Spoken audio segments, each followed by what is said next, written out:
In our first mandate after 2015, we started digging in seriously to improving rail service in this country. We moved forward with Via Rail on looking at high-frequency rail.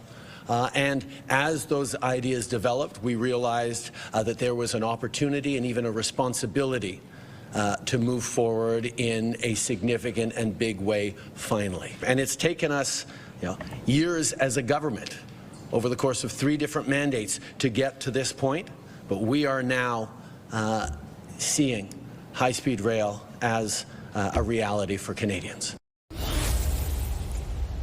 Prime Minister Justin Trudeau there announcing almost $4 billion for a high-speed rail network from Toronto all the way to Quebec City. It's a big project, or will be, being outlined with just 2.5 weeks before the Prime Minister officially steps down. So what's the strategy behind that, and will it actually happen? Let's bring back the front bench. Scott Reid, Jamie Ellerton, Carl Belanger, and Najoud Al-Maliz. I don't know why you're all laughing.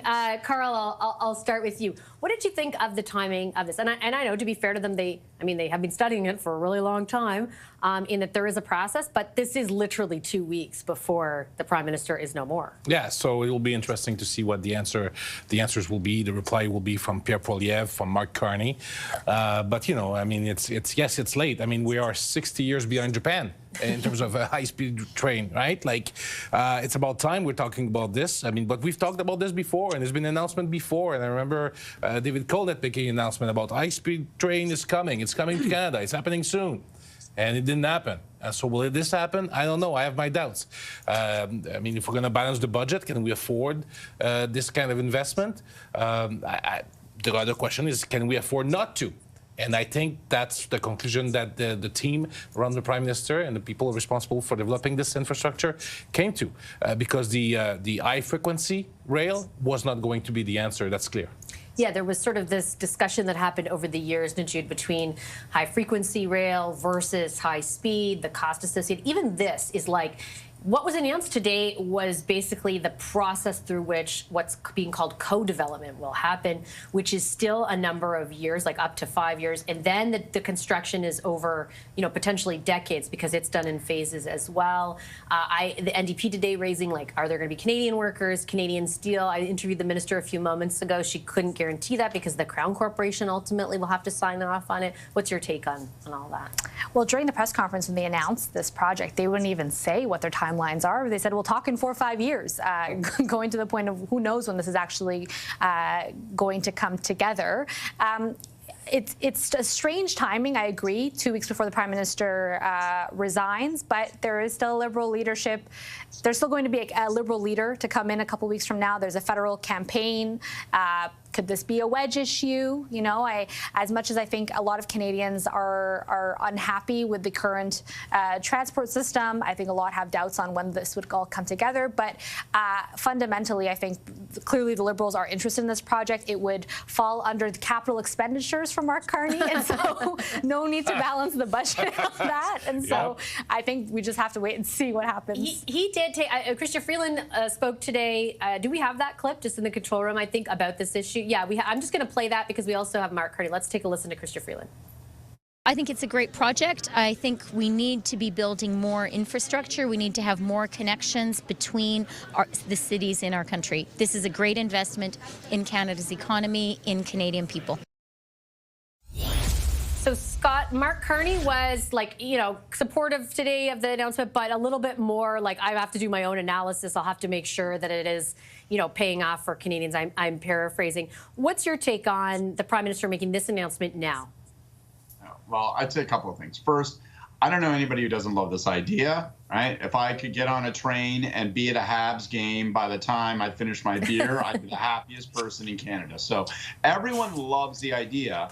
But I think most people are also skeptical about its ability to actually ever be realized. And it's because politicians have been talking about this and making announcements and aborted announcements for decades, literally for decades.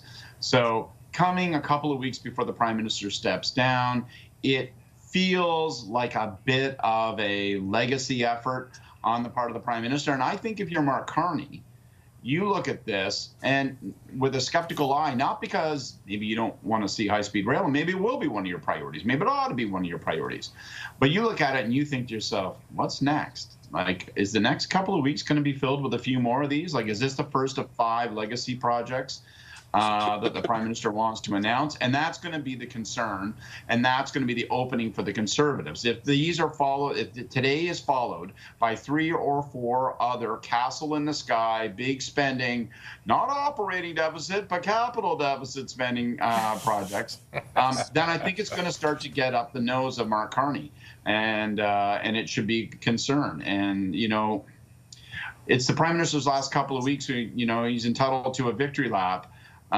But he wants to make certain that he doesn't hobble his team on the way out the door.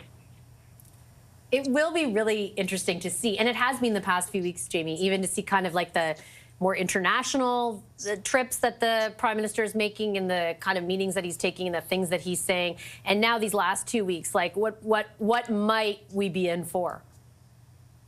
Yeah, this is kind of almost classic Justin Trudeau. He likes foreign junkets and he likes to make big announcements, and his whole record has been kind of really weak on follow through. I think this is a fantastic idea at the outset. I think if they were serious about doing it, they would have announced a team of Japan rail officials that they've recruited to actually make it a reality, as opposed to some cobbled together consortium of like the best hits of Canada's subsidized corporations. I think when you look at how many issues we have in this country in getting anything built, the fact this is even just a 5-year study to maybe one day build something shows that this is the Prime Minister trying to make a splash on his way out the door, rather than kind of like a serious, like, is there a debate to be had as to what this is and how we're going to proceed with the proposal?